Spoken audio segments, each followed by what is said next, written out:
All right. Welcome back. You know how it is on the show. Every morning we have breakfast. As in, it's such a serious part of this show right now. It is so serious. Because like, if it's Beyonce, what everybody looks forward to. If Beyonce doesn't get here on time, we're always worried. We're worried. Like, we're looking at the watch. Beyonce, where are you? Where are you? And then sometimes he arrives and he says, "Where's the milk? Where are the eggs? How?" And then we have to go searching for all of that. But right now, we're going to check out what's going on with MM and Beyonce in the kitchen. Thank you, Yomi and Titi. All right, so it's a beautiful day, and what better way to start the morning with Beyonce, who's going to be making something deliciously yummy. So Beyonce, yes. What are we making today? Today we'll be making banana bread pancakes, but and I'm so excited this is because that's my favorite. Banana bread pancakes with a twist. I love pancakes. I mean, I had it over the weekend.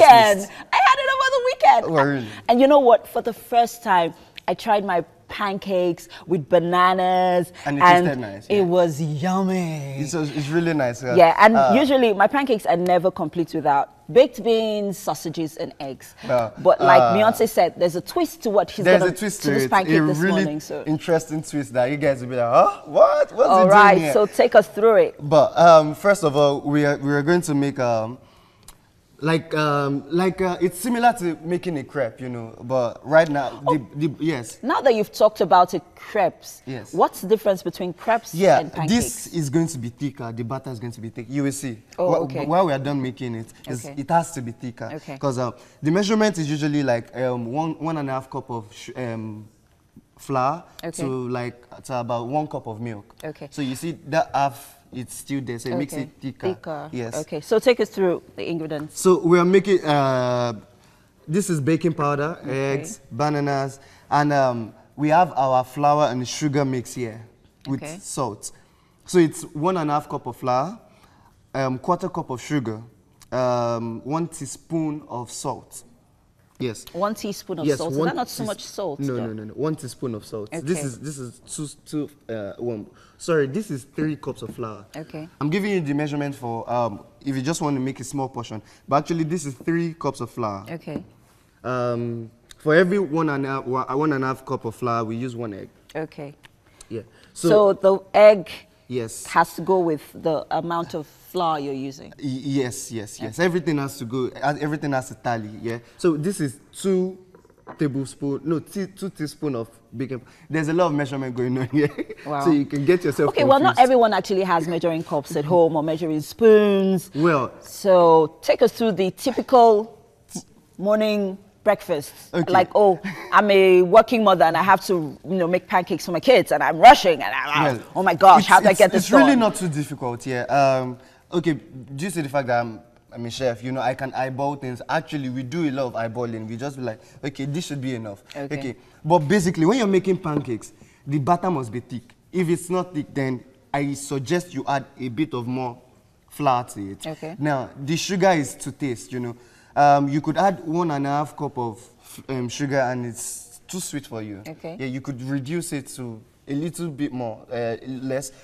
Me, I really like sweet things. So I'll probably go for I'm a sweet tooth myself. Yes, I will probably go for 1/2 cup of sugar. Yes. Well, 1/2 cup, that's quite a lot. Yes, it's quite a lot. So I'm thinking diabetic patients shouldn't take this. Well, that also depends on the sugar. They could remove the sugar altogether. Okay. Can you use honey instead? Yes, you can. You can use honey instead. Okay. I'm thinking of other sweet things you could use instead of sugar. You could use honey into it. All right. So right now, this is the dry ingredients come with. They all stay one place. Okay, that's your baking powder going in there. Yes, this is baking powder. So this is the flour, sugar, salt, and baking powder. But I thought pancakes, you're supposed to add milk. Yes, we're definitely coming to that. Oh, okay, great. So the wet ingredients include the vanilla essence, the eggs. We're going to mash this up. Yes, we're going to mash it up. Okay, and let's get our milk. All right. Our milk. Yes. So do I need to stir this while you're getting the milk? Yeah, you could. Okay. So right now we are going to make it like we're at home and we don't have measuring cups and spoons and all. Yes, because not everyone does. Not everyone is a baker. So the normal measurement should be 1 cup of milk. So for every 1 cup of milk, you have 1.5 cup of flour. Okay. So this should be about enough. Instead of evaporated milk, can you also use powdered milk and just mix it with water, of course? Yes, you can. I have done it a couple of times. Because that's what I do, actually. I've done it a couple of times. Yes. I don't use evaporated You don't milk get all to the have time. the milk you want that. So you just make do with everything you have. Okay, so what's going in there? Eggs. Okay. And instead of butter, we won't be using butter today. I want to use vegetable oil. Okay. Oh, you're going to add that into this? Yes. Oh, really? Yes, I'm going to add that into it and into the pan too. Oh. So I'm basically using this because it's Wasn't that cholesterol free. Yeah. So it's about 2 tablespoons of Oh, that's quite a vegetable oil. lot. Okay. I never add vegetable oil though to my milk. I just take it straight into the pan and fry. No, usually you could use butter or vegetable oil. It gives it that brown effect. Can you also use margarine? Yes, you can. You could melt margarine also. Oh, okay. So what's that? Vanilla essence. Vanilla essence. Yep. But I never use vanilla essence. Why? So is that compulsory? What does this do for it? Do you use packed pancake? Like Yes, pancake mix? yes, I use pancake mix. Usually you don't need all this, but we are making this from the scratch. Oh, okay. So everything has. So we just stir this. So together. this is just your regular next door flour. Yes. Right. Yes, your flour, the flour you have at home. You don't need something extraordinary for that. Yes. So I'm curious about what you're going to do with Do this. you though. need banana? I love bananas though, because they're high in potassium. And some very vital minerals that are they're good also for high the in body. sodium, you know. Yeah. Yes, they're really good, really, really good. So I'm curious about what you're going to do with this though. So I'm just going to open it up for you. Okay, so what we do is we mash up these bananas. Okay. Wow, the rate at which you ate that was quite fast. Oh, no, not yet. Just here. Come on. Okay. So you like bananas? Yeah, I love bananas actually. Wow. I make a lot of banana smoothies. Wow. You know, yeah. Do you like plantains too? Yeah, I like plantains. I made plantains last night. As a matter of fact, I had plantains for dinner last night. I don't know if that's healthy though, but I had it for dinner. So what we do here is, where's the third one? Here. Can I have this? So we just mash this up. Yeah.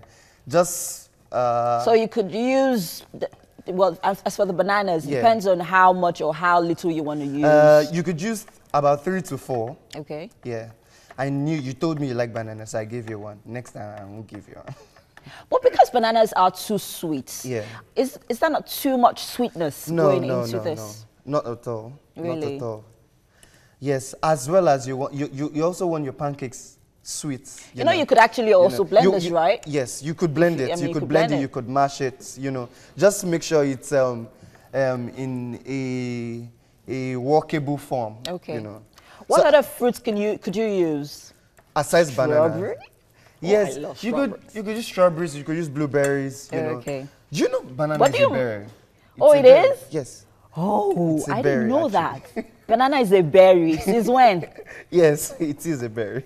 Okay. Trust me. I've learned something today. So, I didn't know bananas are berries. Well, they are. So, before I forget, we would add 1 tablespoon of brown sugar. You know, this is not your regular pancake. Brown sugar. Yes. This is not your regular pancake. This is, wow. Okay. So while Beyonce is still mixing up all the stuff, stay with us. There's more to come on Wake Up Nigeria. All right. Already things are looking good in the kitchen. Yes, sir. And we are making progress. Honestly, I was about to say I love bananas, but it just doesn't sound right for a Monday morning. And Yeah, Beyonce will serious. probably laugh. But when All right. it comes to things happening, Yeah, over the weekend current it was events, it was yes. International Youth Day, and you know, young people like us, youths like us that are Really? You're a youth? under 25s. Really? Okay. No comments. All right, so Uncle we've got Yomi. some special regarding that. And now, Litter of Light is a global grassroots movement committed to providing affordable, sustainable solar light to people with limited or no access to electricity. Now, through a network of partnerships around the world, Litter of Light volunteers teach marginalized communities how to use recycled plastic bottles and locally sourced materials to illuminate their homes, businesses, and streets. So the movement has installed more than 350,000 bottle lights in more than 15 countries and has taught green skills to empower grassroots entrepreneurs at every stop. Its open source technology has been recognized by the United Nations even. All right, so welcome with us this morning, Yes. Members of and movement. volunteers from Litter of Light. We have Victor and Max. Of course. Hello. Yeah. Hi, Victor. Hi, Max. What's up? Thank you very much for inviting us to your show this morning. I have to say what you're doing is admirable, very, very admirable. But the first question I have for you is, where did this idea come from? The idea of using plastic bottles to make light started in the Philippines Okay, by a guy called Eli Diaz. okay, And the whole idea is to use what is locally available to create light. It started with, if you know, light travels in a straight direction. And so if you have a hole in the roof, if the light travels through the hole, Yeah. you'll see a dot on the floor. But then when that light travels through water, water refracts it in all directions. And so a very small stream of light could illuminate, you know, an area, large place. Yeah, almost as wide as this area. And that's how really the movement started. And the UN, you know, has recognized it as a very innovative grassroots solution. But from there, you had other solutions coming to also illuminate a room at night. okay. And that's where the use of a solar panel, you know, came in. Solar technology is new, but it's also not as complicated as some make it to be. So when I visited as a delegate to the United Nations Youth Assembly last year, the Litter of Light was there to demonstrate what they're doing as part of solutions that are linked to the Sustainable Development Goals.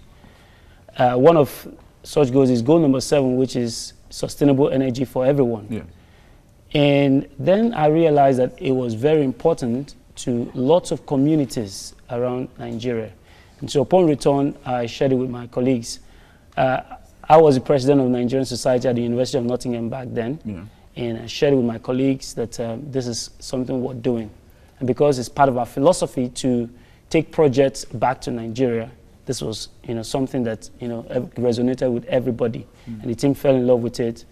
And we started the project, and here we are. Wow, Okay. so thanks, Victor. I mean, you're the founder of Litter of Light. We're here in Nigeria, the person pushing it. Now, why is this important, especially in a country like Nigeria that has had power challenges for so long, to come up with sustainable projects like this, especially as young people who are, you know, coming up?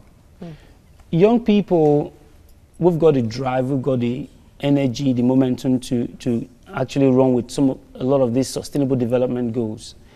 But the reason why it's so important for Nigeria is there are 65 million people in this country who don't have access to power, right?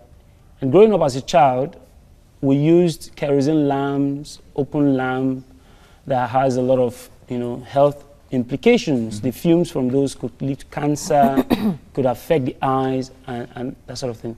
Not to mention the cost implication of doing so. You could probably spend between 2,000, 3,000, 4,000 naira, you know, powering those lamps, and it will still hurt you. So why don't we use cutting-edge technology that has been simplified, that is clean, that is sustainable, and yet affordable? And so I think it's really important that, you know, many communities in Nigeria will benefit from this, especially those in villages, slums, temporary settlements across the country, you know, internally displaced persons camp. But last year, as a society, we led a project to raise over $500,000 for one of the camps in Nigeria, the Durumi camp in Abuja. And we want to take a project like this to such camps where, you know, people are living in very, you know, desperate situation. If light can alleviate their suffering, and if such light is affordable, then we should be there to help. Okay. I'm glad you're mentioning populations, you know, because one of the things that the UN has said is that right now in the world, we have the largest population of young people in human history.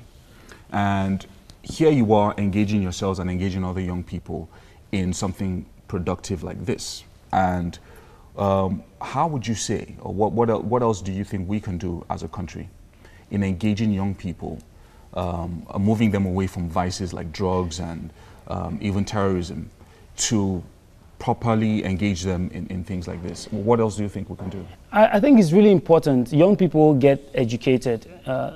You know, I'm a final year PhD student, and you know, it's also important that young people get educated. But apart from education, other empowerment programs that give them the skills to do more meaningful things will take them away from unproductive things.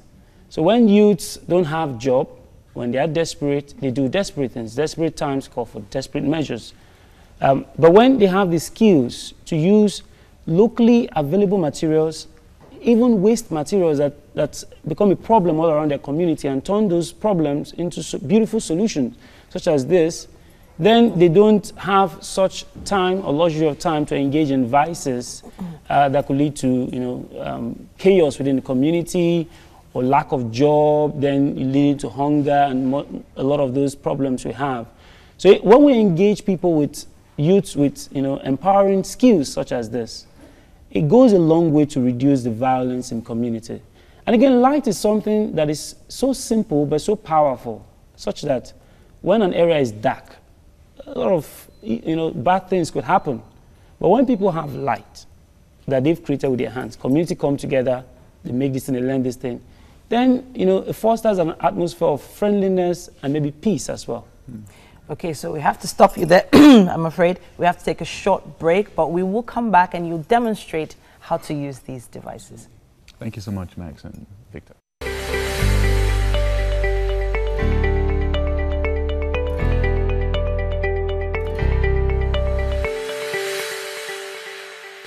Welcome back. So far, so good on the show. If you're just tuning in, Liter of Light are in the studio. And we have Max and Victor here, who are just telling us about what they're doing as young people.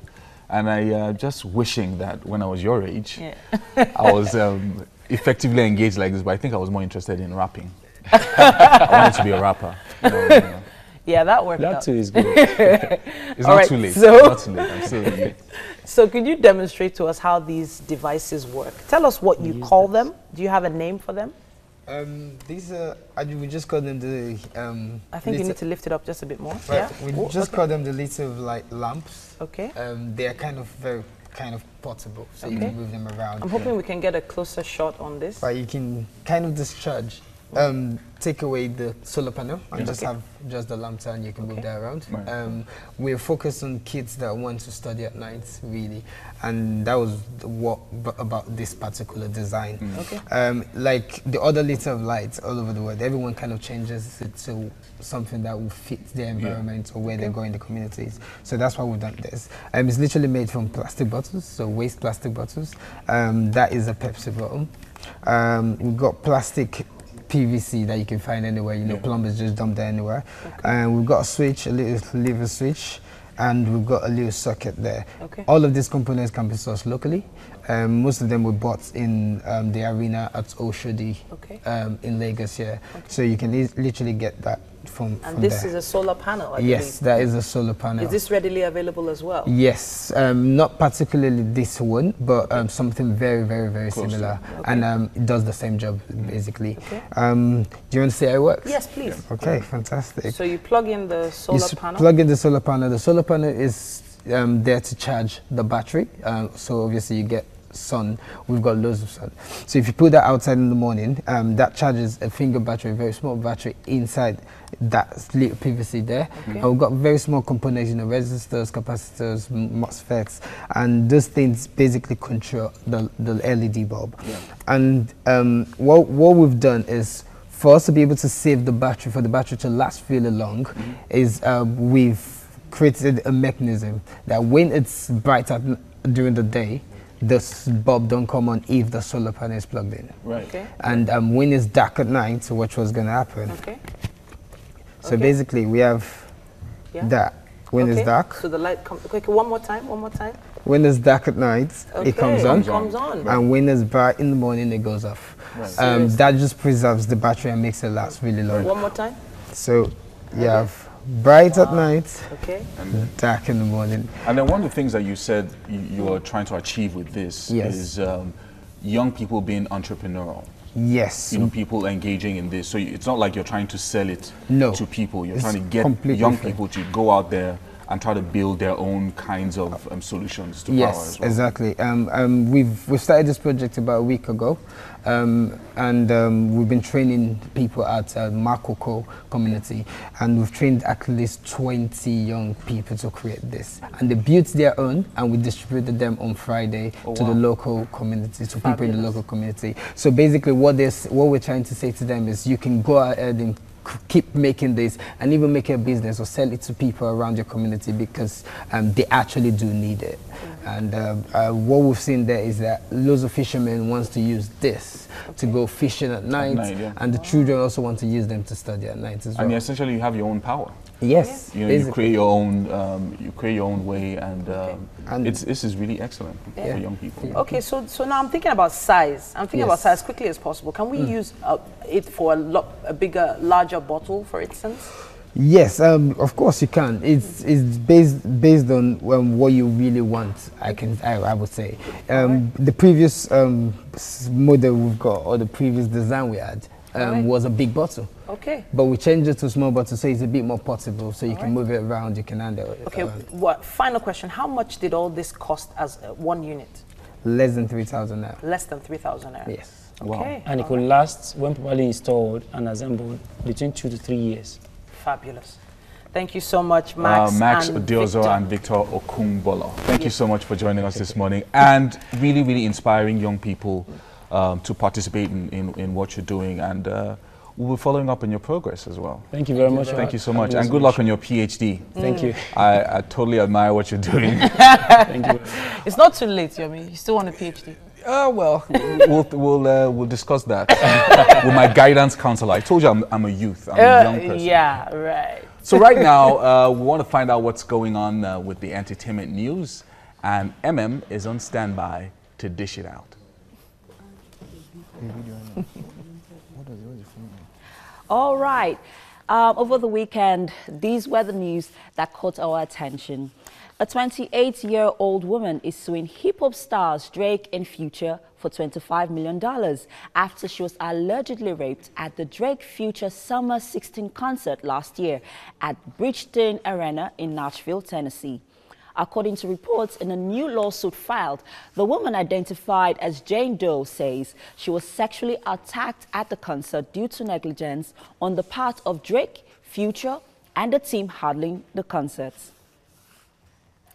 The hashtag Resume or Resign trended all weekend as veteran entertainer Charlie Boy has said that he's ready to take a bullet on behalf of protesters demanding that President Muhammadu Buhari resumes office or resigns. This was after the incident that led to him slumping at the protest ground last week after he and other youths were tear-gassed and sprayed with water cannons by police officers. He went further to say that you cannot make an omelette without breaking an egg. You cannot be in this kind of struggle, and do not expect people to misunderstand you, twist your intentions, and roughen you up a little bit.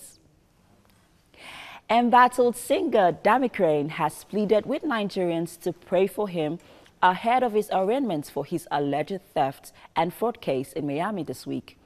The Ami crooner, in a recent interview, made the appeal to Nigerians and insisted that he is not a fraudster and that he's only about the music. The leadership of the Redeemed Christian Church of God, RCCG, has banned the use of compulsory uniforms, also known as ashwebi, worn at church functions. Wife of the General Overseer, Pastor Mrs. Adeboye, described it as an ungodly act. She said that there have been reports that some members of some parishes in the church that cannot afford to buy some of these ashwebis have been exempted from some church functions, and warned that such unquestionly acts of keeping church members out of programs because of ashwebi must never be heard of again among the women in the church. Al Jazeera journalist Femi Oke took to her Instagram to a Twitter page over the weekend to narrate how a man was sexually harassing her aboard a flight. A male Twitter user replied her saying that women get sexually harassed because of their way of dressing.